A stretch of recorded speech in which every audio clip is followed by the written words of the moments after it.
Hello and welcome to the Car Podcast with Chris Harris and his wee little friends. Episode number 56, which has some significance. We'll explain that later on. So, I know we take the piss on our WhatsApp group, but there was an event last week that was quite significant for all of us, actually, but one of us in particular. I'm going to hand over to Manish to describe what it was like to have a film premiere in London with Luca Montezemolo. Luke, go on, Manish, off you go. Describe what it was like. It was just the most extraordinary evening. I think we really lucked out. First of all, I don't think this film would have happened without the four of us. Well, but I know it wouldn't have happened without the four of us. So there's a bit of sort of family and pod in this, and that whole organic thing. Because I don't know if people remember, but when we were filming, a certain Mr. Cooper and a certain Mr. Clifford turned up with families, and Mr. Clifford's family actually worked on the film. So it is very much a chalk movie, isn't it? It's very much a Chris Harris on cars and Chris Harris and Friends movie. What's lovely is these things take a long time. People don't really understand from when this first conversation happened with Luca. That was autumn 2020.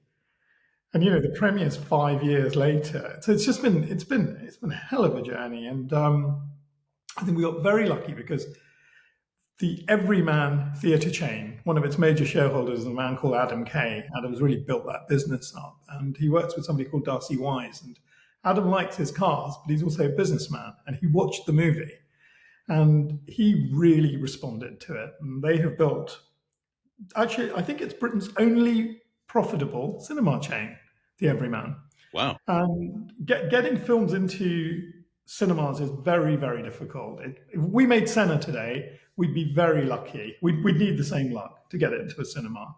It's changed completely. And so to get a theatrical release was wonderful. But for them to put their entire might behind creating, I think, the best premiere I've ever gone to, and I've been to one or two, was extraordinary. It was the new Everyman at the Whiteley. They've spent tens of millions of pounds doing it up. And what did Luca call it? He said, I think he's a nightclub, but then it has some cinemas. Yeah.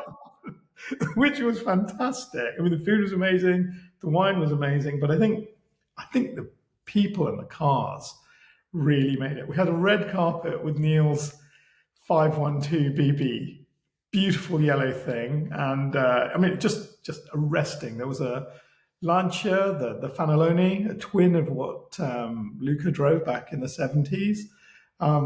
Another friend bought a beautiful 365 2+2, I think it was 69, 1970, black, rookie tan leather inside.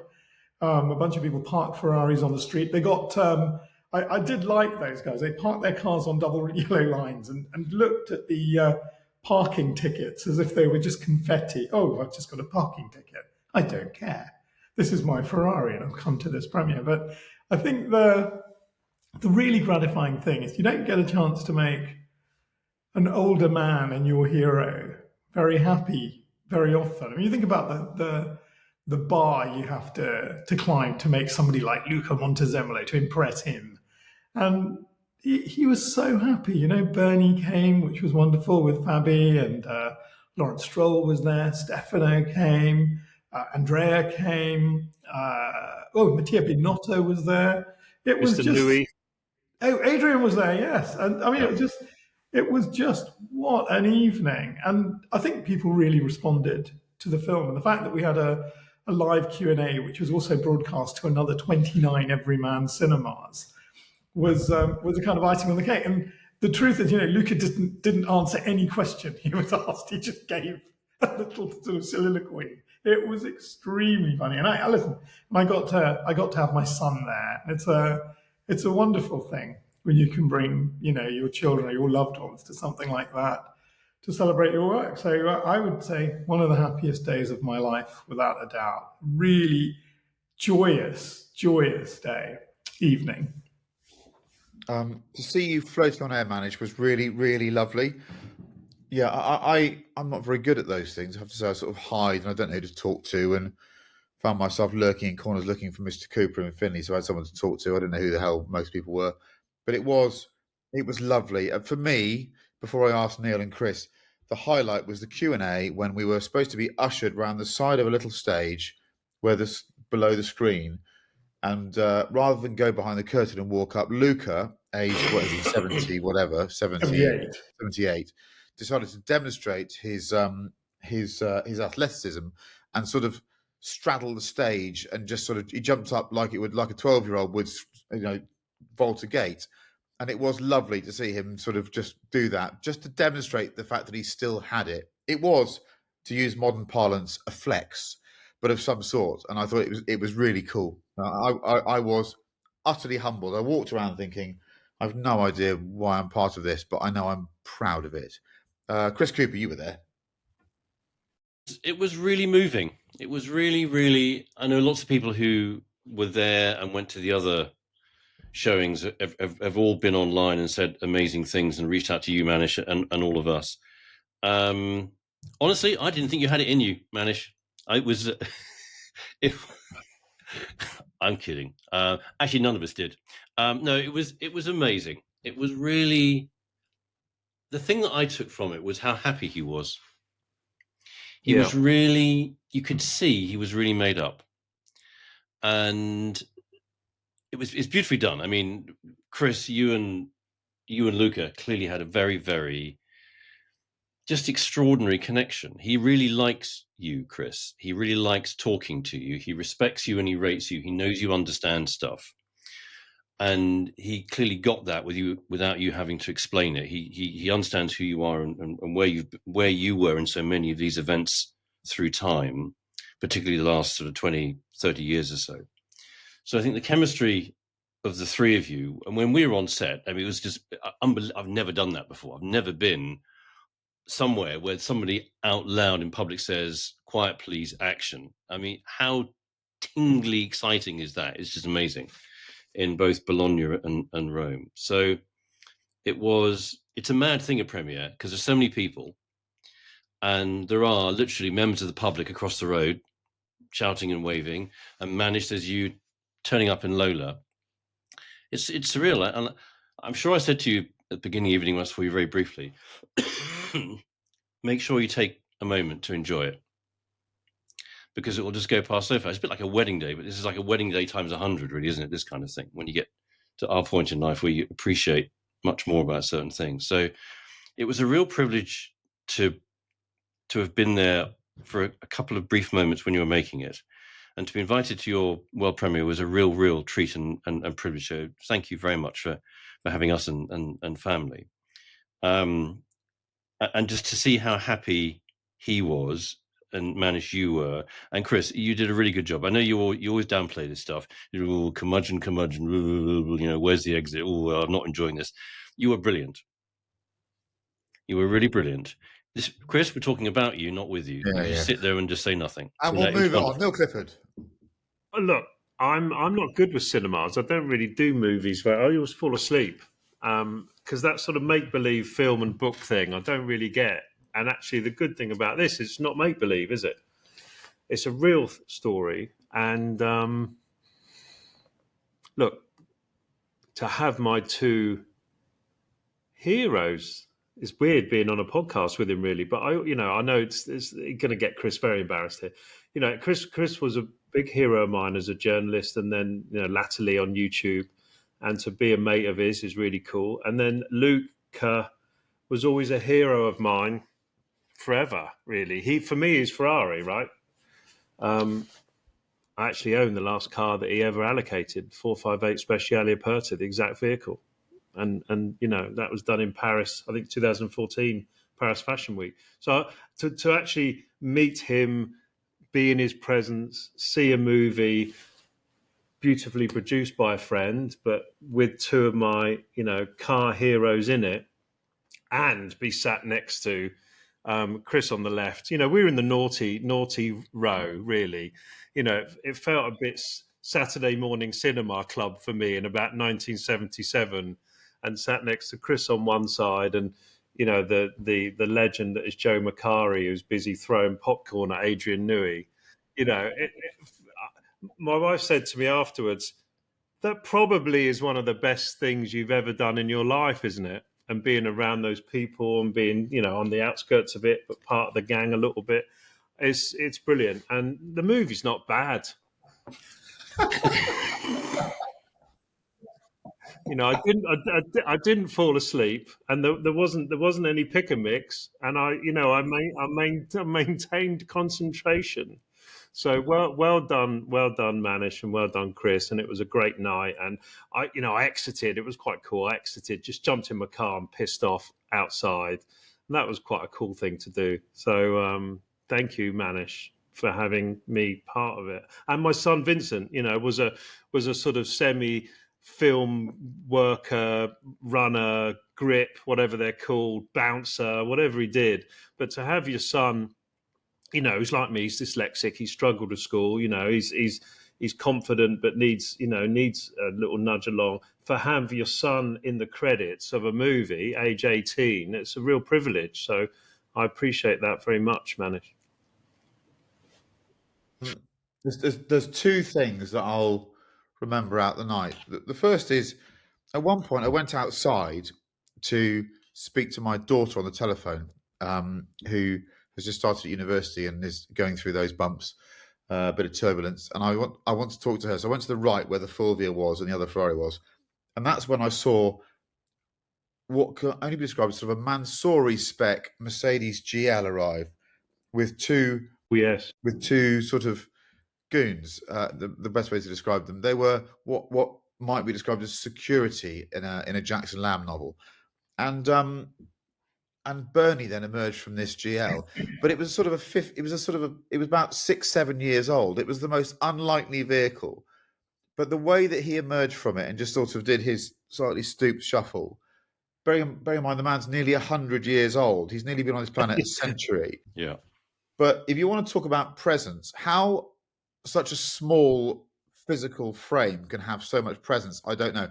The moment he came out of the car, I was on the phone. All I heard was these hushed tones of "It's Bernie, it's Bernie, it's Bernie," and it's Bernie. Yeah. He is just Bernie to everyone. Even if you've not met him, he's Bernie. So his arrival is about presence. He has got presence. Even if he's about to arrive in a room, Bernie has a presence that I think only is matched by heads of state who've been in power for a while. Yeah. He's one of those. It's not like anything else I've ever seen. So I was absolutely. It almost hits you in the chest, like Bernie's here. This is real. This is now happening because Bernie's here. I wonder how much he's traded on that in his life. That without him being there, something wasn't happening, and in being there, it was. So I felt I felt my imposter syndrome hit me in the chest. Like, what am I doing here? Bernie Eccleston's watching something that I'm in. This is ridiculous. I think the other memory I'll always take from it is that the reason I did this, beyond just wanting to work with Manish, because he's incredibly talented and actually the subject matter was so interesting, was that I described Luca from the start as having a charisma that I couldn't really pin down. And I suppose I wanted him that night to display that charisma, and he didn't disappoint. He was the conductor. There was lots of gesticulating. He had an entourage of people with him. There was a wonderful band that Manish had got to play some Italian ditties before we went on stage, and we were waiting to go and do an introduction to the film, and Luca just announced, "Get them off. They're done. We've had enough of them." and Manish at this point, the whole sort of timeline just went out the window. Everything that had been choreographed was done, and he won't get them off. I said to Luca, "Are you going to go on stage and tell them to stop?" And he looked at me and he went, "Yes." I was like, "Well, you can't do. They're in the middle of a tune." He went, "I don't care. It is time. Everyone's been waiting." And I just got this. He carries with him this power, a Bernie-like power, and in his wake is this sort of fug of charisma that I think we all get caught up in. Just that sort of whiff of hair. Honestly, it's a total man crush for me. I think he's cool. He's just and I use the Bristolian phrase, he's just the bollocks. He is absolutely the bollocks. And I love seeing him be the man. And I'm not sure we'll see him conduct an audience in that way again and many times. And it was just a privilege to see it. So thank you for letting me do this with him, Manish. And we will announce soon, hopefully, where you can see it. We get a lot of questions at the moment about where can I see this film, and I think we've been a bit lax in not answering that. The answer is this was a sort of pre-release launch at the Everyman, and Everyman will, I hope, be showing it a bit, but you'll need to look on their website to see how and when. But the actual distribution of the film has not been finalised yet, and will be, we hope, soon. And then there will be release dates in different markets that we can tell you about. So thank you for your patience. And it looks like we've been having a right old party with our film, but no one could see it, which isn't ideal. But it will be released, and then we can tell you where it's going to be. But it was a very, very special evening. I pirated it. I've filmed it on my phone. So if anybody, Just put it on YouTube. I'll send you a link. I always remember buying the second Bourne movie on DVD and thinking I'd absolutely stolen it early. And when I put it into my DVD player, it was filmed at the back of a cinema. It was you know those? You buy it, put it in there, thought, oh, here we go. It's the second Bourne. And it was literally someone at the back of the cinema with a camcorder. Okay, moving on. It just says here, Garage 56. I need Chris Cooper to explain the significance of Garage 56. I think I've got this right. I'm not very good with numbers, but I like numbers. And 55 was the Carlos episode last week, and that seemed quite apposite because he had a really nice weekend. It's a really horrible work, but he had a nice weekend. He was happy, and Williams are happy. He got a podium, and his horrible season and the rejection. So I like numbers. So 56, Garage 56, is the name of the garage at Le Mans, or the sort of the idea of a garage at the Le Mans 24-hour race, where the ACO, the organisers of Le Mans, not every year, but most years, say, we're going to allocate an entry in the race, and they go right, I presume it's right at the end of pit lane, 56, where new innovations or new technologies can be showcased and see what we think of them. So when the NASCAR race car entered Le Mans a couple of years ago with Jensen, that was Garage 56. I think there was a hydrogen-powered car was in Garage 56. The point of Garage 56 is new technology or innovation. So I thought, given this episode 56, why don't we think about the car, loosely, maybe, that doesn't exist, that we'd like to exist, that we'd like to put in our figurative Garage 56? And I've thought of one. Shall I go first? Yes. Okay. So, I mean, the cliche when we were growing up was cars that fly. And they all looked a bit shit, didn't they? And I think they'd probably all fall out of the sky. And most of them had propellers on the front. And that's just going to go wrong. When you're going down the street, you're just going to mash people up. And the other sort of cliche was a car that can go on the water. Now, I think that's much more interesting because, we all love being by the sea and by the water and all that stuff. Amphibious cars haven't really been done very well. They've sort of been more boat than car, and leaky. So I think there's case history here. Does anyone remember the car that Peter Wheeler, the guy who owned TVR for a while, he developed? It's called the Scamander.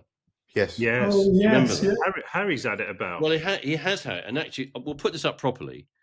But there's a picture of the Scamander with a young-looking Harry in there, looking worried, because I think he probably realizes water's coming in faster than it's going out. But that was quite a cool thing because it worked as a car, and it was clearly buoyant and hopefully non-leaky. So David Richards of ProDrive, who many of you will know, a while ago he started to develop. He bought an American thing, looked like a big Jeep that you could go in the water. Autocar sort of followed it at some point. So I think I would like my Garage 56 to have in it. It's more car than boat. It's a boat. It's a car that doesn't leak. So you've got to be able to drive it on the road. But if you had it, down in, near where you've got a place down in Devon, where I'm in Cornwall, having a car you could use to go and do things car-like, but drive it into the sea and use as a boat to go somewhere, and better drive out of the water, James Bond, Spy Who Loved Me, Esprit style. I think the car that doesn't exist, I'd like to exist, would be the modern day working version of a Scamander. That's what I think my Garage 56 would have in it. Amphibious motor vehicle. Yes. I love this. Yeah. How would that work on the circuit if it was a dry race? I mean, it rarely is a dry race. I was sort of thinking that about that question. Well, I have to say, there's been a few times I've been at Le Mans, I thought, actually, what you need now is a speedboat, because when it rains there in June when the race is on, it is ferocious, isn't it? I mean, it does feel like you could use a speedboat, but I am fascinated by the speedboat aspect. I don't care whether it wouldn't go very well at Le Mans. I just care that it would be a cool thing to have down in Cornwall, which is a car that didn't leak or sink. I love it. Neil Clifford, you've been to Le Mans more times than all of us put together. What would your Garage 56 entry be? Right. So mine's more straightforward, less imaginative than Mr. Cooper, but I suppose it does end in a car that might actually be able to go to Le Mans and race as opposed to just cross the channel. But okay, so I'm going Mercedes. I think Mercedes not being in Le Mans is a sad thing. I think, when did they win? 52? They were going to win 55, and then there was that terrible bloody accident. And then they didn't race for 30, 40, 50 years. I think they won 52, pretty much with the 300 SL, I think. It might have been called something a bit different and looked a bit sportier, but it was more like a gull wing, really. It was a gull wing. I think it had a straight six, not a V8 at that point. It then merged into the sort of Mille Miglia car, which ended up with 8 cylinders. But that Silver Arrows thing, I think, is beautiful. I've got an amazing book, never read it, but this amazing book called Silver Arrows. It tells the whole story of these silver cars. And then my first Le Mans was 89 with the Mercedes Sauber C9. Yeah, mega. That's Almost sort the of best year. Car. Oh, What a car. and the noise of that thing, we're very lucky with Classic Le Mans because you get to see these cars still going around and around and around. And it won in 89, even though, I don't think the world is better in the past. But, sat at Arnage in 89, 90, listening to these cars up against Jaguar. It was a real sort of like Second World War battle almost, this sort of grey silver machine with the little neon touches on the there's a pink one and a green one. I think Jochen Mass won 89. Rest in Bless peace. him. Rest in peace, Jochen. So I would bring Mercedes back to Le Mans in Garage 56, and I would come up with a strategy for a new Silver Arrows. I think Ferrari have done it, haven't they? And actually won the last couple of times. Porsche obviously continued, their successes with 919 and all of that. They're always there with a million 911s. So I think Mercedes is a miss. We need to get Mercedes back to Le Mans. like I think it would help their brand strategy. Yeah, because God knows it. Cars are a bit bloody dull now. It needs it, absolutely. So I think Silver Arrows, I don't know what it is. It's not bloody hybrid. It's not electric. It's got a V8 and it's a proper car.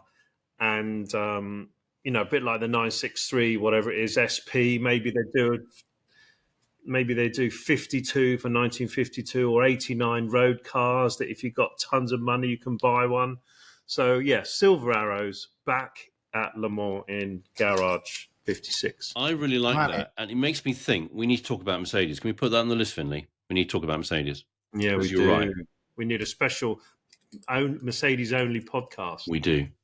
Manish, we do. What would your Garage 56 entry be? Well, I was always a little bit in love with Birkin and Barnato back in the day. I mean, I just love the Bentley boys, all of them, Kidston, all of them. And I was always just a little bit schizophrenic about, was the blower the best thing, or was it WO's really perfect 1930 V8, just normally aspirated? For WO, the idea of a supercharger was like putting a grenade into a Swiss watch. Yeah, you didn't like it. You got this power of it in this very ugly, very, very sort of very unchic way. I've got to remember that WO also created the rotary engine that Sopwith Camels had. I mean, it's a man who really understood engines, understood engineering, and the Bentley that I've most been in love with in modern times is the Conti T. Just as a coupe. It's just there's something about that car. It's perfect. The coupe. It's so perfect. And I would love in my garage 56 to have a Bonato green Conti T, everything stripped out of it except for the racing seat.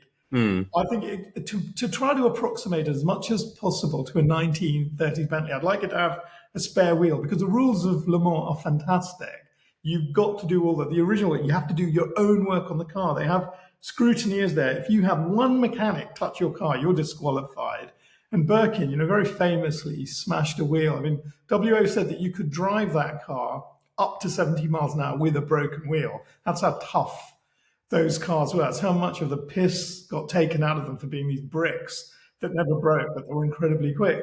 So I'd love to get a Conti T, strip the thing out, have it in that beautiful sort of Bonato green, whatever that is at the time, put a tyre on the back, make sure the thing is completely indestructible and race that at Le Mans. That would be an absolute dream for me. Think of the fuel you'd need for that brick. CD factor of 0.48 or something, wasn't it? Yeah, I think it's got more than one. Yeah. Look at that Bonato green. Neil Clifford is holding up a picture of his Conti GT in Bonato green. What did you give for that, Neil? 15.5. I mean, that's like two headlights, isn't it? If you want to buy them used. Well, the tyres were like 17 years old, so it's gone. There's a little bit on top of that, obviously, but it's really great. 45,000 miles from new. Actually, it's all that colour is one of the best colours ever. Totally agree. My local public house, I don't go to that often, but I do go for a game of backgammon with my other half now and again.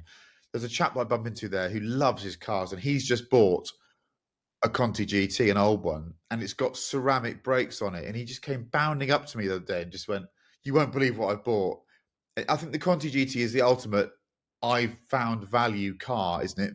It is. And I love the look on his face. He just felt he cheated the system. This car was so much money when it was new. I think it a Tigger-like bounce to his. But look at it. Look at that. Yeah. Oh, it's gorgeous. Yeah, Fantastic. It's a great looking car. So I appreciate your input on this, but you've all missed the point. Garage 56 should be reserved for one car that is given a perpetual entry into the race. New rule. It is. There's only one car that is the fan favourite, but you need to have heard it there first. You know where I'm going with this. So every year, Mazda's 787B should be invited to be at the race. Because if you've heard that thing go down after the chicane, down the start-finish line, and you've heard that noise of is it a quad rotor engine? I think it's four rotor. When it goes down and the sound echoes off those two grandstands, I've heard one thing that sounds more impressive, and that was a Soyuz rocket take off from the Baikonur Cosmodrome. And even that, I reckon it rivals. It's the most extraordinary sound. And if you, at this point, please go to YouTube and type in 787B Johnny Herbert. I think it was 2011 when they rolled it out again for him. It's an extraordinary film. Most of it's GoPro, but it's all you need. And Johnny Herbert, famously, when the car won, couldn't make it onto the podium because he was too shattered to do so. So they invited him back to do a lap and then to stand on the podium before the race that year. It's an incredible film, and it hits on so many levels. It hits on the just how does this thing work? The noise it makes is absurd. The Johnny Herbert is a hero level, but also the sense that this Japanese manufacturer that you normally associate with making very reliable hatchbacks built the most extraordinary motor car that looks uncannily like a Porsche 962, weirdly. There's a bit.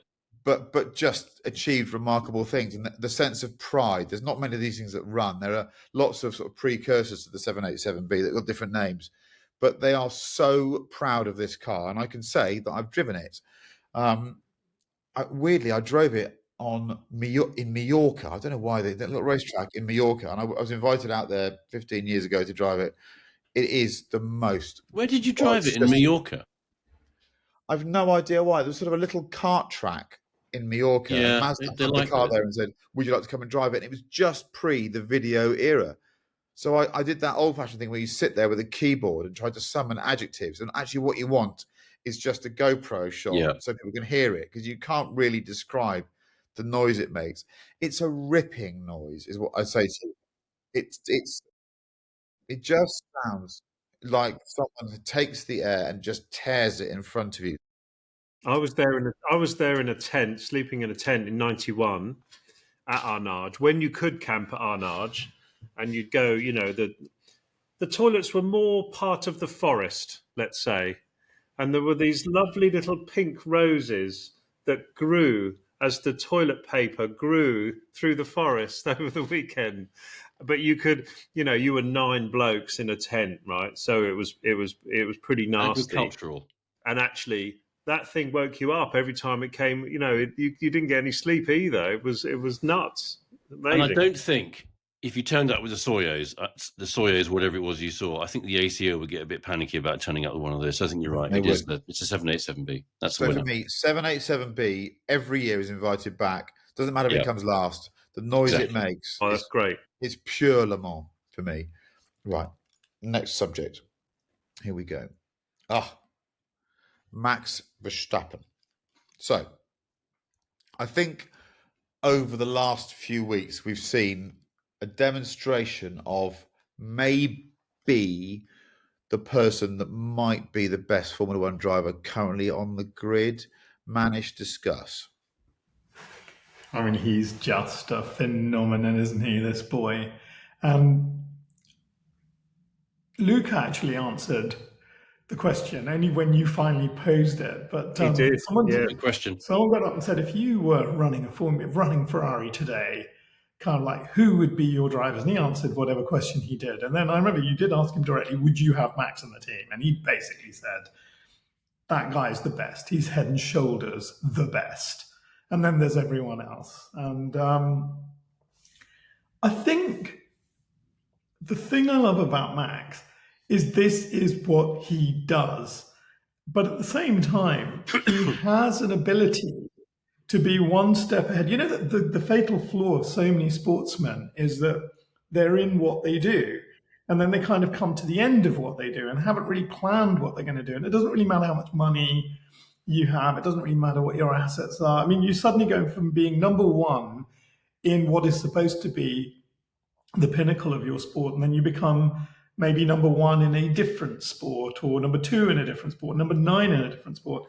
And what we see with Max as a man, he really is plowing his own furrow, isn't he? He's working out his future and keeping that future racing. And I wrote a couple of quick stats down about this race. He just got his license. He'd basically only been on a video game. He just won in a race which has only 11 corners, i.e. Monza, in a Formula One car, which demonstrated his utter precision as a driver. We were talking about how difficult Monza is because it's got such few corners. And then you've got Nürburgring with 73 corners, and he wins it in a completely different class of car with a teammate who I understand is also a bit of a sim racer. Yeah. So that's nuts. It just had a couple of I quick suppose things. it's just clarify for the audience here that Max entered a series called NLS, which used to be called VLN, at the Nürburgring. And a few weeks ago, he did a race in a Cayman that had been derated power-wise so that he could get his license. If you go to the Nürburgring, even if you're Max Verstappen, it's so German, you're not allowed to race in the top category straight away. You have to graduate. So he went and did a race in a Cayman with a sock in the intake, effectively to reduce the power, and then he graduated to doing a race last weekend in the top class and probably won in his first attempt. I mean, it's so ridiculous because there is some serendipity here. You don't just turn up because you're the quickest and win, but he did, and it was, Chris Cooper and myself and many other people have wanted to win a race there for many years, got nowhere near it, but he turns up first time and wins. Sorry, Manish, carry on. So no, just a couple of thank you. Just a couple of stats. He was 4.5 seconds quicker his fastest lap than the next quickest guy. He was actually 8 seconds faster than the guy who came second. After his 8 lap stint, he had a minute's lead over the rest of this field when he handed the car over. I mean, how can you do that? I don't really understand that. And just two little tiny bits that resonated for me. I was just wondering, if Bernie had been around, he would never have let Max do that. He would have made sure there were all kinds of cast iron contract bits and pieces in his Red Bull, because Max has shone a light on a completely different form of racing. He's made, I mean, I watched it. It was a fantastic race. And this is just what you forget. And his onboard shots, the way he takes the lead, he just goes through the two guys in front and he's gone. He did build up to that speed. He's okay on lap 1, okay on lap 2, then bang, lap 3. He's gone. What a beautiful circuit. That was the other thing that really hit me. Yeah. You two talk about Nürburgring all the time. We never get to watch it. You watch it. He brought a new circuit into my life as a middle-aged man in a completely enjoyable way that's non-Formula One. I mean, is he the best right now? By miles, yes. Could he be the best of all time? Oh, he could. That's quite a big thing for me to say. But he really, really could. Certainly in my lifetime. Just what an extraordinary human being. Well, before I invite Chris Cooper to speak, I never thought I'd do this, but I'm going to quote Helmut Marko. And the others all go to some kind of, I don't know, fashion show or something, and he goes to the Nordschleife, one of the toughest circuits we have. Yeah. I think it's a very good sign. It's a very good sign how involved Max is in motorsport, and I wholeheartedly agree that he's the marketing department for racing for me at the moment, and being a racer. And I'm a bit biased because I made a film with him, but I just love how racery he is. That it's about racing. Got a day off, I'm going to the Nürburgring. I just think it's fantastic. Chris Cooper. I totally agree with that. I think that one of our correspondents, Andrew from New York City, wrote to me last week with a really, really good question and challenge. And Andrew said, is he the Jim Clark of today? That's a really big question. We could probably come back to that as a bigger question, because there's a lot to talk about Jim Clark, because 1965 was Jim Clark's Annus Mirabilis. When you talk about that before 25 is out, really. But he's right. And Helmut Marko is right. It doesn't feel like at that level there's anybody else thinking about what can I drive today. And I mean, it's lovely hearing you talk. I know I go on about it. I get really irritating and annoying for lots of people about going on about the Nürburgring. Do you? No, I won't have it, Neil. No, I don't know. I can't remember you ever mentioning it. You're being nice, Neil. You're being nice, but honestly, I have to say I won't have it. That's it. Yeah, I am irritating. I know. I get that. Other circuits are available. No, they're not. They can all fuck off. Spa. Oh yeah, apart from Spa. There's this other one called Spa, named after a supermarket. We need to talk about when I was on pole by 1.8 seconds to Spa in the Caterham European Championship 22 years ago. Can you apply the edit function to this section, please? Anyway, I didn't start this. So, his producers just appeared on the screen. That's my timeout. That's my red flag. Watching his face, watching Max's face with his teammate. He had a teammate. He had somebody, not like the bloke on the other side of the garage, the bloke he shared the car with. This chap who, unless you're in racing, you won't know who this guy is. He's a really nice, quiet young chap, very, very professional. He's been in Max's sim racing team. He was racing a radical little sports car in the UK a few years ago. And now he's racing a GT3 car in the VLN to us old farts. Two young guys, completely different places in life. One is a 4 times world champion, the most famous current racing driver in the world. And the other guy is this lovely chap, Chris. And they would just enjoy each other's. They enjoyed, like Chris, like we used to do. We didn't win. I think we won one class race once in the 6-hour race a few years ago. But we got a podium, didn't we? We didn't do a lot of winning, if I'm honest with you. We didn't do a lot. I don't know. We didn't do a lot anyway. But it was just, we enjoyed it. It was just nice. So I think he is, you're right. He's the head of marketing for circuit racing. How did And this podcast become the Max Verstappen Appreciation Society? I don't know how it happened, but I do believe we're part of a groundswell of appreciation for Max in the UK that wasn't there maybe even 6 months ago, because you just got to recognise when someone's doing it the right way and they're just cool as hell. That's the great thing for me, is that there's lots of F1 drivers out there trying to be cool, but one of them isn't trying to be cool. And because he's not trying, he's just cool as fuck. He's the totally, coolest. Yeah. he's Go on, Neil. What do you totally. reckon? You are the arbiter of cool in this No, group. I'm What do not. you reckon? You know, you've said it all. I think what's for me, I love everything about everything to do with cars, apart from going around a fucking circuit, which I don't like. So anyone that's really talented at it, I'm so in awe of that. You know, whether it's going in a car with Chris or Chris, two Chris's, you know, actually, I don't bloody enjoy it, but I so admire the skill. And he's the king of the hill, isn't he? I've got actually, it just jumped to mind.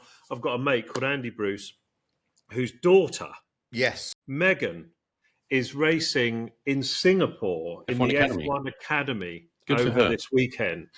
Wow. And the dedication that Megan and Andy and Sue and the rest of the family have put into Megan to get to, I'm just, you know, it's a slightly off subject point, but I'm just like, amazing. You know, the family have travelled out. I'd be scared to death if my daughter was driving an F1 car around Singapore, probably in the rain, 'cause it looks quite wet this weekend.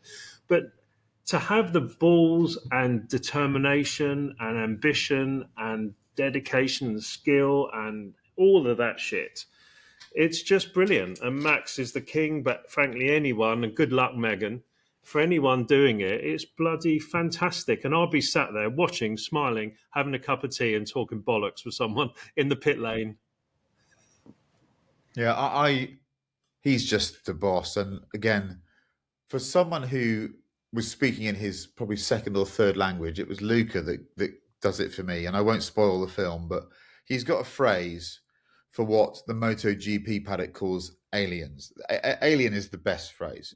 In MotoGP a few years ago, there was a journalist that tried to define what it was that a few riders had that no one else had, and they could be defined by just being generational talents, and they were called aliens, because even an alien's defined by being a rider, or let's say a sports person who even someone that comes second or third can't understand how they do it. So you're talking about someone who is already brilliant, can't even comprehend where that extra thing comes from, and Luca calls it the extra bit, and it's a great phrase, and he always does this sort of he defines the microns with the forefinger and the thumb. He goes, you have this extra bit. I mean, Max is the extra bit, isn't he? He's just extraordinary, and I just, it's a pleasure watching it. And I suppose, as someone who is quite flawed myself, I love the fact that I know that he's flawed. He's not perfect. There's going to be some disaster around the corner. He's going to get it wrong again. He's going to, that fiery Max that we saw in Barcelona that isn't great, it'll come out again. And I think that, and this is the thing about being seduced by a talent. The more I see of him, the more I'll forgive him those indiscretions, because I want to see it. I want to see this mercurial talent doing what he does. So I'm coming across as being an absolute fanboy, because I am. We're lucky to see this shit. Really, we're just lucky to see I it. think that's true. So right, I'll stop my gushing. I'll move on. So the next subject is almost too tricky to be discussed here. I think it might be the thorniest issue we've ever even tried to discuss on this podcast. It's dangerous. This is dangerous territory. Badge or debadge. I mean, I'm almost going to walk out of the room now and let you scuffle this out. I'm going to Neil Clifford straight away, because I don't know how you can define this one. This was my suggestion. But why did you go there, Neil? Why go there, Neil? Because it's a never-ending discussion. It's like Yeah. the yellow brick road It or whatever. I depends. don't know. It just Leave it alone, Neil. Leave it It alone. fucking depends. And of course, when you're young and excitable and wanting to show off, the idea of debadging was ridiculous. Why the fuck would you debadge? You know, you want the. Can you make the badge bigger on my Yo, Renault 5 bigger. Turbo? Can I just be very clear that to everyone in Portsmouth that there's a turbo? Can the badge be this big? And then I suppose as you develop a level of, I don't know whether it's sophistication or learning, and you start to read those car magazines and they talk about the German Autobahn and, you know, the Swiss dentist who would drive from Gstaad to fucking Stuttgart in his E500 or even in E60 or whatever, and it was debadged, and you started to learn about this nuance of cool that you had no idea existed. It was all about the badge. Make them bigger. So then it all got a bit complicated, doesn't it? Because you're not sure whether, and then you started to see these executives in the early 90s. For me, one of the biggest, you only debadge. This is my summary of my rant or my rattling on. When you can still give signals that it is a special car, but it's only to the people you really care about. My example is that 750 IL of late 80s, early 90s, the first 750, the V12 car. With the wide kidneys. So, and actually the different wheel, that much flatter wheel. It wasn't an L. It started out as an I. Yeah, which actually is even cooler. Yeah. And we're all going to be on Car and Classics trying to find one of those after this podcast. Because there is one for sale. I looked at it the other night. The message of the D badge, but with the reference points that, oh my God, he's double cool. You're cool if you got a 750. There was another reference as well. Do you know what it was? The badge on the side. The exhaust, the square. Square exhaust. Yeah.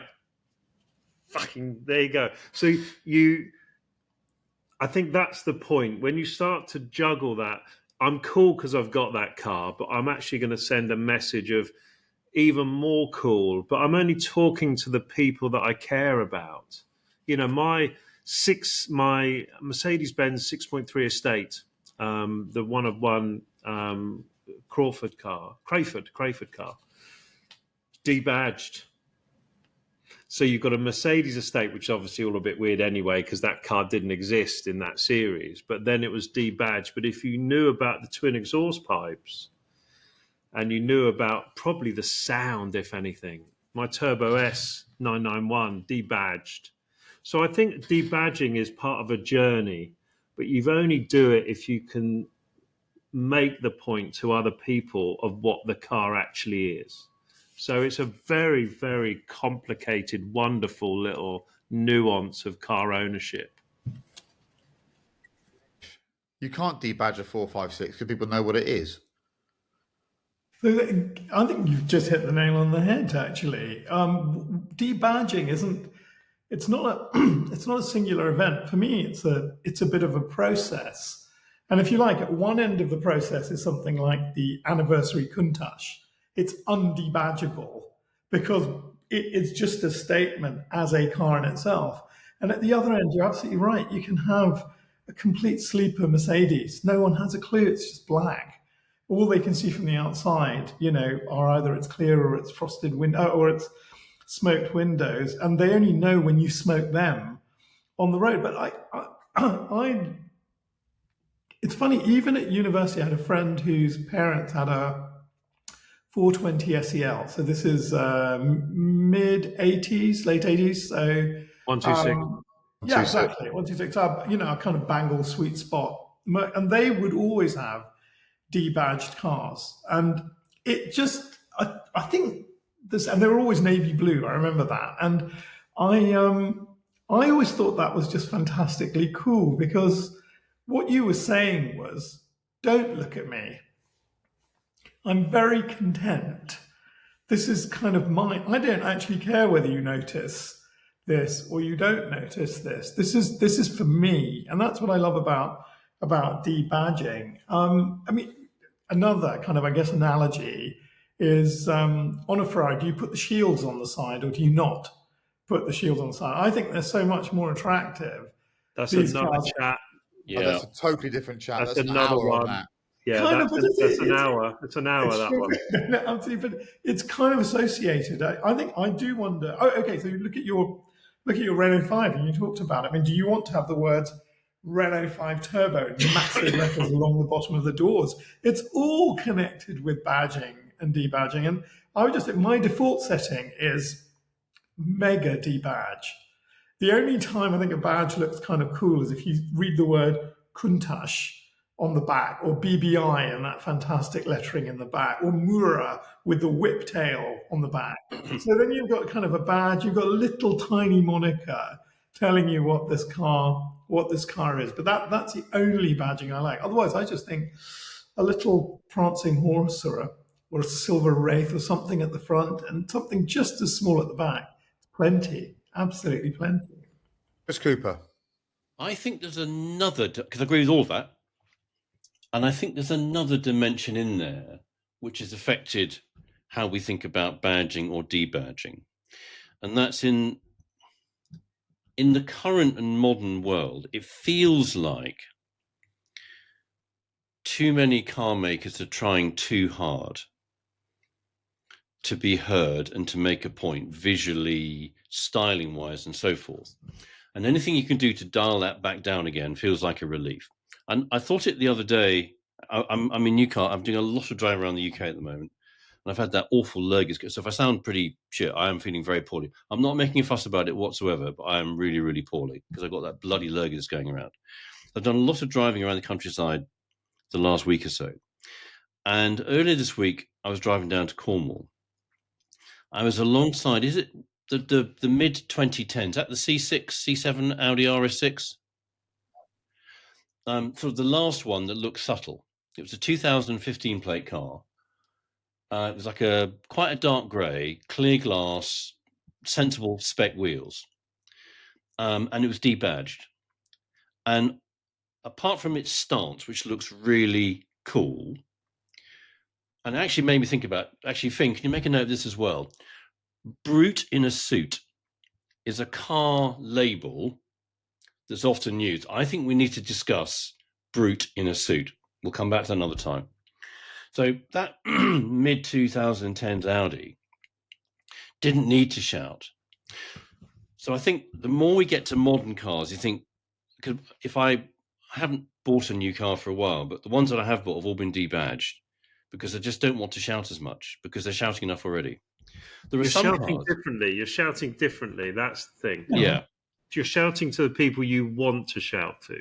It's partly Maybe. that. It's partly that, but it's also, yeah, I think it's both of those. I agree with that. I agree with everything you said, Neil. I think that was spot on. And when you have a chat with somebody, they come up to your car and say, "Oh, that's the Turbo S, isn't it? You've got." I said, "Yes." I said, "Why?" And you've. Most people would say that's actually really good. You've debadged it. Or like me, you walk up and say, "Did the badge fall off?" Yeah. Well, it would have done in yours. But there are some cars. There are some cars that I think live because they are badged. And maybe it's because we were younger and it was all the things Neil said. Fords of the 1970s and 80s Yes. have got to be badged because you've just got to know, was that a 2-litre L Granada or a 2-litre GL? That's all you need to know. And if they're not badged, I cannot tell you how frustrating and painful that is. It's just, you know. You're so right. And is it, yes, I know it's the gear, but is it the Gear X? Yes. Because if you had the Gear X, I know what's inside the car that would come with that. And How much were those lovely little gear badges on the side of the front wing? I had no fucking idea what it was. The internet didn't exist, is it? And I couldn't read, so I had no idea what gear was. But they were lovely. I remember watching Top Gear, and I assumed it was GEAR when I was a kid. Gear was Gear, isn't it? Yeah. It's a styling house. Was it Gear? Was a styling house that Ford bought, didn't it? We know what it is now. Yeah, I know. Well, some people might not know because they're not like 11 million years old like us. But yeah, so I think it. And the other one is E30 BMWs. Have got to be badged because a 316 has got a place. A Singapore. debadged E30 316 somehow loses something. It's lost its dignity. But then the way that BMWs were, if it's debadged, you then get to play the guessing game based on number of tailpipes, You do stance, that. I agree. wheel I don't disagree size. with that. And you can follow one for about an hour going, I think it's a That's a 320 good game. six-cylinder car, but I'd need to look inside and look at where the red line on the rev counter is to work out if it's a 325 or a 320. Yeah. So you've covered this beautifully. I'll add one thought on this, which it occurred to me too late in life. And it's a question, really. What is the state of mind of the individual that chooses to debadge the car when new? That's the fascinating thing for me and I think it's a window into a state of mind, to where you are in your life, to how you feel about yourself. That when you are lucky enough to spec an RS6 or a W124 500E in 1993, whatever it is, what are you saying about yourself when you're offered that remove badge, that little thing that you either tick it on a sheet of paper or on the internet? It's actually really important. It says far more about you at that moment in time than perhaps you realize. Are you trying to be subtle? Are you trying to fake being subtle? Are you wanting to be subtle, but really you want the badge on there, but you're forcing this cool because actually you realize that it would be a cool thing to do, but really you'd love to have the badge on there, but you don't want to be that person because on Pistonheads you realize you've got a load of kudos points. I mean, it's a fascinating piece of psychology, just that one decision you make about the car. I think I've only ever done it once. It was on a press car, and looking back, I don't regret it, but it was completely absurd.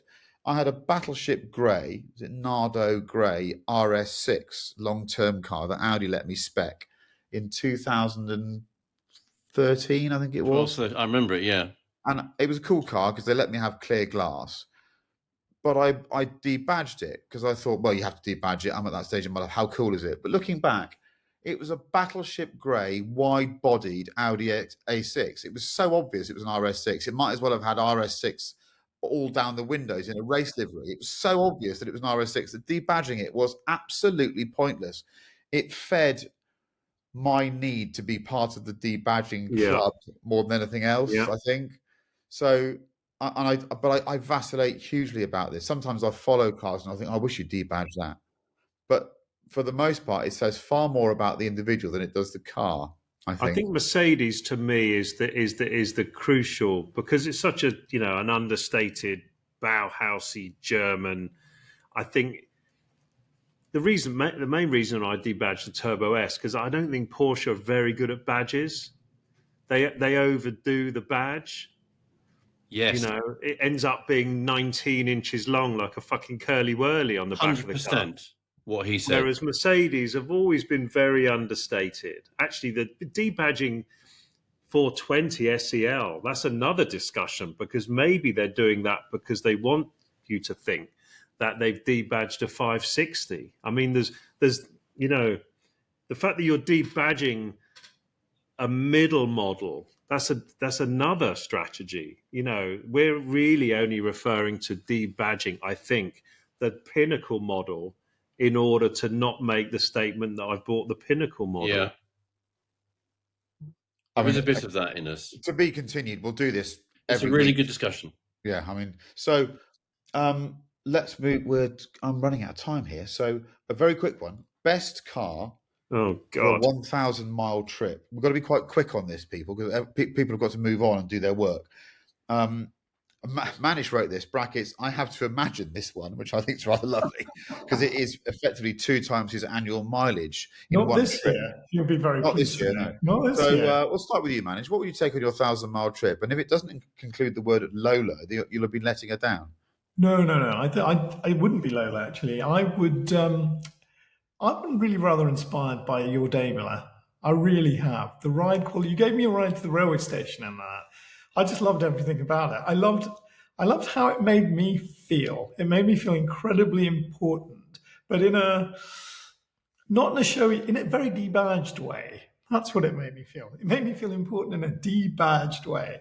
And I'll tell you what I would love. If I had to do 1,000 miles in something, I would love a kind of late 80s Rolls-Royce, 80s Rolls-Royce Corniche convertible. Somewhere between the 70s and 80s. I think the ride quality would be incredible. It would be just quick enough. I could get that hood up and get that hood down. I think I know they drive a little bit like boats, but can you imagine a more comfortable, in a way, what a perfect debadge 1,000 miles. That would be my car. If you Google at the moment, Charles Saatchi's Brewster Green Corniche with tan leather is for sale. Is it? God. Yeah. He's quite into cars. Harry Metcalf's son, actually. And wow. Google it. It's on his website. Harry, actually, we want a percentage, boys. We want a percentage. Yeah, we do. Yeah. But That's that's great the car. shout. That's the car, really. So Neil Clifford. Well, it depends what the bloody journey is. This is an impossible question, of course, because if it's your last 1,000 miles and you're on your way to, death, then it's going to be a different car, isn't it? If you're with who's the passenger? If you're with your wife, you're not taking something, or my wife. I'm not being blasé about every wife, but you don't want really, really loud, hard suspension, horrible, headachy car, do you? I think you're right. I think it's an impossible question. I could name a million cars. The only car that I've actually done it in, maybe I should just answer that, which is Buckinghamshire to Venice, and it's 1,028 miles. And I left at 4:30 a.m. with four of my mates. Paul, my friend, was living down there, and we're coming to see you. You're a bit pissed off. We're going to come down and buy you a pizza. And we went down there and saw the Mille Miglia, and it sounds very knobby, but I'm being honest. 599 GTO. Now that is a car that is quite a rough old car to do 1,000 miles in one day. We arrived in Venice at 11 o'clock at night. You get to Milan and you think, oh, job done. Once you've done anyone can do 700, right? 800. That last 200, every mile is like 5 miles. And you've got the windows down. You're singing to Shiny Happy People to keep yourself awake. You feel sick because you've had too much Haribo. The coffee's wearing off. Red Bull actually works in that situation. It's about the only thing, or Monster, even worse. But that last 200 miles from Milan to Venice in a what color was it? It's a great a Ponzi Metallic 4 thing, red color with chocolate leather, 599 GTO. But I can give you a list of 20 cars depending on the situation and the passenger. Chris Cooper. I'm a bit like Neil. It sort of really depends. But if you ask me right now, what's front of my mind, it's the stuff that we saw, Chris, on Saturday morning when we went to that very lovely little thing that Bentley did with Joe the Juice and Duke of London on top of their lovely building on the Brentford Riviera. And there was some stunning Bentleys there. And there was, we'll put this picture up properly, current model Continental GT in a lovely green overtan. That was, yes, I do 1,000 miles in that. This thing here, the last ever, we'll put a picture up, the last ever Bentley Azure. It's got the little footplate on the side of the sill says, the last ever Bentley Azure. I do 1,000 miles in that. And then there was, and I'd also do 1,000 miles in, where is it? That Conti T, I'll put a picture up. There's a lovely Conti T there. All three of them, I do with just front of my mind. I do 1,000 miles on all of those. Bentley's probably the one. That Bentley might be the one, but actually, that would, to shout out Duke of London. They put on something quite special there. They're knocking it out of the park, aren't they? Did that Selfridges thing as well. Yeah, clever boys. Wish I was cool and clever. I'm not. I would say I did 1,000 miles in that Daimler Manish. I didn't mean to. I started a job in Derby and then got a note saying you've got to go to Edinburgh for the rest of the job. And I thought, well, I'm in this old Daimler, I'll just do that. So I did do 1,000 miles, not in one hit, but I did a round trip of 1,000 miles in it. And what it reminded me is that on British roads, if you do 1,000 miles, you need a British car because they were designed to be used on our slightly broken surfaces. And there's a calmness to the suspension, particularly from that era. Mine's a 2000 car that is unashamedly soft, and it's just a great place to be. The big question for me is, do you want an enormous fuel tank so you don't have to stop, or do you not care? And the older I get, the less I care, not because my bladder's become useless, but because I quite like stopping. I found myself stopping a couple of times. I went up through Northumberland, which I don't normally go that way, and I found myself stopping just to get out and look and sort of soak it up a bit. So I really am becoming an old bastard, but I really enjoyed driving that Daimler all that way, and I drove slowly as well. Like I really didn't drive fast. It was joyous, and I I didn't think have that's very interesting. That the driving slowly strategy. We should talk about that. Yeah. yeah. And I have to say, even though it has obvious upsides, you do lose concentration. You got to be careful. You can't just go into I'm thinking about other things mode, but that's another conversation. So yeah, that's what I would go for. That Daimler, which is down at Swallows Racing at the moment, but they're fantastic people near me, having its EGR pipe replaced. But it's done 6,000 miles now this year, it contributes towards my calmness. Very good. So it's such as it is. Let's move on now to our two-car garage. I'm going to have to move quite quickly here. Hold on, here we go. Right, I'll read it out to you now. Here we go. You're an architect. I know Manish wrote this because I think secretly he'd love to be an architect. And you and your significant other are at a point where you can enjoy life. Children are at university or beyond, so it's the two of you and your dog who loves his back seat bed. This sounds very familiar. You've loved something about the proportions of the coupe, so you are going to own two. They have to be pretty and interesting. That stocks and shares ISA of £5,000 that you put into Apple and Microsoft 15 years ago has come good. No budget. We love these. It's limitless. Neil Clifford, limitless. Oh God, this is really tough, isn't it? Because I've got such a long list, but I'm going to keep it sharp. So I've been down the Bentley route. So I go and buy myself a lovely 90s Bentley, or take it to Bentley and say, there's no budget, make it the coolest car that's ever existed. I think that would be an amazing strategy. I think, look, my summary is I'm not doing a Bentley because someone else will choose that. I'm taking a Lamborghini Espada.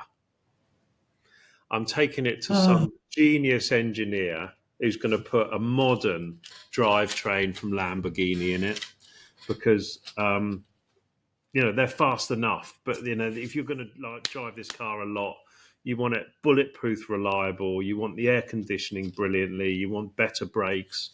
So you're gonna basically build an Espada over the top of a Murcielago. And you're going to have it bespokely built in the back seats. The back seats aren't too bad, but depending on the size of the dog, it might be a bit uncomfortable for him because he can't lay down. So you're going to take that. And the fact that he'll be sitting in the engine. Yeah, no, we're putting the engine in the front. Oh, okay. Yeah. It's You're going to look going to reverse the Murcielago. Yeah, it's going to be a wacky race thing, wacky races. So the dog is, you rebuild the back and you've got a nice place for the dog to lie down. And then need a convertible. For me, the prettiest 4-seat, because you need the dog thing, convertible ever, is that Mercedes-Benz 280 3.5 of the 1970 era, whatever it is, W109, and maybe it's called W108 because that was the coupe or whatever it is. That is the prettiest convertible 4-seat ever made, no discussion. But you're taking it to Brabus because Brabus have done a few of these, and you're sticking the G-Wagon 63 engine in that W109 convertible, and you've then you're debadging it. So you've got It'll be the least of its problems.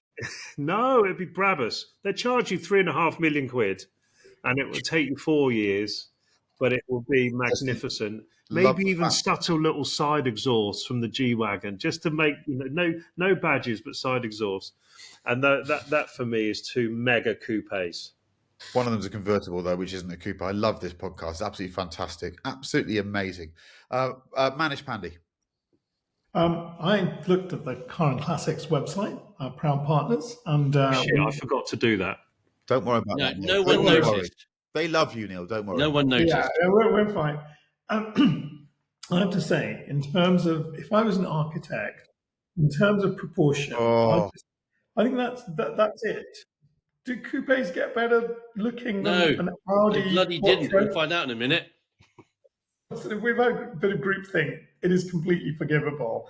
This thing's a 1986 Quattro. It's beautiful, clear glass, silver. Inside, it's cloth and leather. It's got that very, very subtle sort of German, I can only describe it as German tartan.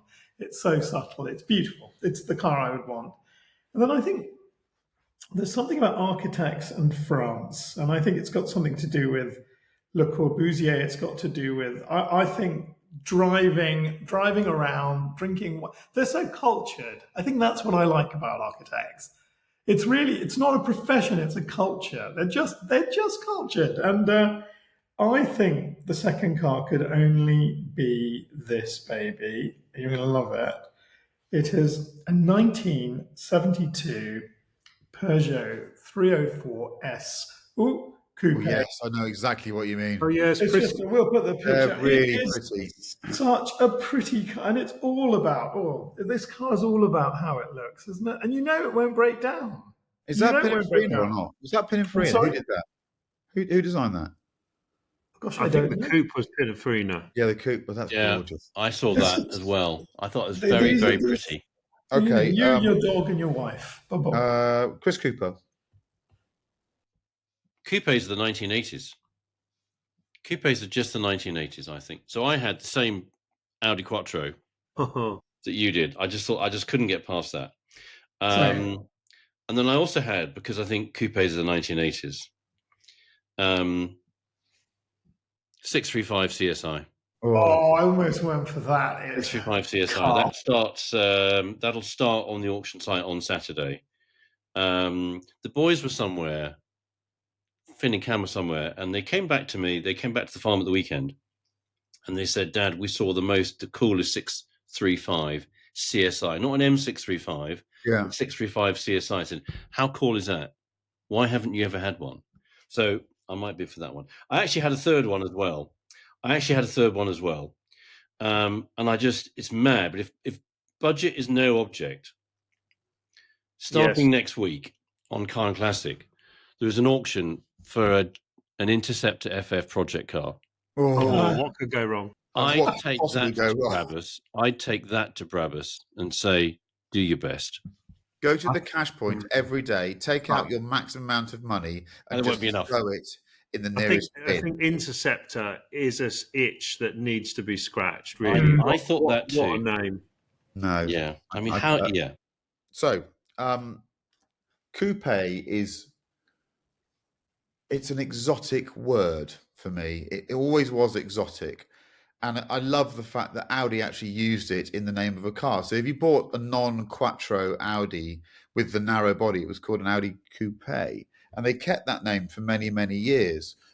It's an exotic word for an exotic car because it meant that it was a life choice, wasn't it? You were saying to people, I can use the coupe. Either you didn't have the children or you didn't give a shit about your children's comfort. It was one of the two. So for me, I'm going to choose something I've always wanted. I've been to see this car actually, and I didn't proceed with it, but it is magnificent. It's a Posi Blue 365 GT 2+2, GT4 2+2. It is absolutely sensational. It's not, I've seen it up close. It's got a few bits that are a bit sort of rough cosmetically, but actually as a car, it is unbelievably gorgeous. If you're in the market or you're thinking about buying a Ferrari, please go and look at this thing. It's freaking stunning, and it's everything a coupe should be. It's arresting, it's sharp. It when you see it, you imagine the journey you're going to take in it. I think that's the coupe is about journey, isn't it? It's about what am I going to do. So I fell in love with that, and I wish maybe I'd bought it, but another day. The other one that reminds me of how the coupe was something that was exotic, and I never managed to do it when I was younger, is the Honda CRX. Because it was as affordable as a hot hatch, but there was something about it that was cool. And there's a VTEC. Look at that little Ooh. wobbly. That is such a cool car. It's a great looking coupe. And when you see them, they're so small. A coupe should be small for me. They were such delights to drive those. They're not auctions. I'm sorry, Car and Classic. They're not. They're both classified listings for me this week. But that's done 101,000 miles, which for VTEC must mean it's barely run in. What a gorgeous thing! I love the coupe. Right, let's go to some music. We'll go for Chris Cooper first. So I had to drive back and forth to Cornwall this week, feeling really, really horrible with this bloody Logie going on. And I went all the way through Spotify, and something came up that I thought, that's this week's. It was originally by Cass Elliot, Mamas and the Papas. Make Your Own Kind of Music by Paloma Faith. That got me through. I played it about 10 times end to end to get me through the lowest point of running out of Red Bull, no more wine gums. I don't want to stop because I feel really horrible with this lurgy. It was brilliant. So yeah, Paloma Faith. Every mile feels like 5 miles. That's the description of it. Neil Clifford. I've been listening to U2, Joshua Tree. What an album. They're all good. I'm looking. One Tree Hill. Yeah, that's a tune. Yeah. That is a tune. Manish. I have a boy who's going to university on Saturday, so we did a little bit of a boys' weekend. Got Lola all the way down to Hampshire and back again. No problems, no dramas at all. Actually, in a very naughty section of motorway, I might just have hit 3 digits, just for a few hundred yards. With a decimal place in there, obviously. For the benefit of the audience, in kilometres. In kilometres now, exactly, in kilometres now. And what's great about this is that he picks the music, because the one thing I did do is get a Bluetooth system hidden in it. And he found, and I'm going to win the music, and I don't normally compete in the music category, but I'm going to win this. He found a Brazilian track, which is the most upbeat track you've ever heard in your life. And it was written about Emerson Fittipaldi winning the Brazilian Grand Prix. And it's called Lotus 72D. And it is by a guy called Zé Roberto. And you were listening to da-da. And Emerson, he wins the race. He comes around the corner and he just blows everyone away in Portuguese. It's such a good track. I've never heard anything like it. Lotus 72D. Quite possibly the most beautiful modern Formula One car. And most definitely the best song I've ever heard on motor racing. And I can't believe we missed it in Senna. I can't believe we missed it. How am I supposed to follow that? That is quite niche. To follow. I've been listening to all sorts of weird and wonderful stuff in the last week, done lots of miles. I'm going to go for something wacky that always makes me smile, and that is the B-52's Rock Lobster, which I just think it's totally out there, but it's a brilliant thing to make you smile first thing in a car. Yeah. Manish wins that. Dearie me, who's going to go straight off and Spotify that tune? Yeah. That's amazing. I'd like to say a big thank you to my learned colleagues for joining me. This is recorded on a Thursday. It's a late one. Finley, sorry about the short edit time for you. To Manish, to Neil, and to my other Chris, thank you very much. We'll see you, or you'll hear us, on episode 57 next week. Heinz.